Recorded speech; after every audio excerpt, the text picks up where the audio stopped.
آپ کو بتائیں کہ 10 دن کی ڈیڈ لائن ختم ہونے میں 48 گھنٹے رہ گئے۔ امریکی صدر ٹرمپ نے معاہدہ نہ کرنے اور آبنائے ہرمز کو نہ کھولنے پر ایران پر جہنم کی آگ برسانے کا اعلان کر دیا۔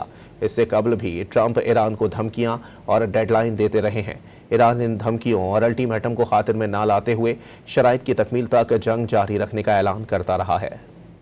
We are on track to complete all of America's military objectives shortly, very short. کبھی پتھر کے دور میں پہنچانے کا اعلان، کبھی زمین تنگ کرنے کی دھمکی اور اب جہنم کی آگ نازل کرنے کا انتباہ۔ امریکی صدر ٹرمپ کا ایران کو دھمکیاں، ڈیڈ لائن اور الٹیمیٹم دینے کا سلسلہ جاری ہے۔ Social media platform Truth Social پر امریکی صدر کی جانب سے دی گئی تازہ ترین دھمکی میں لکھا گیا کہ جہنم کی آگ نازل ہونے سے پہلے ایران کے پاس 48 گھنٹے ہیں۔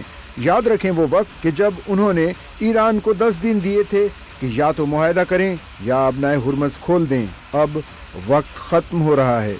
27 مارچ کو ٹرمپ نے اعلان کیا تھا کہ وہ ایرانی توانائی تنصیبات پر کسی بھی ممکنہ حملے کو 10 دن کے لیے روک رہے ہیں۔ 2 اپریل 2026 کو امریکی قوم سے خطاب میں اگلے 2 سے 3 ہفتوں میں ایران پر شدید حملے کرنے کا اعلان کرتے ہوئے ٹرمپ نے دعویٰ کیا تھا کہ ایران کو پتھر کے زمانوں میں واپس لے جائیں گے جہاں سے وہ تعلق رکھتے ہیں۔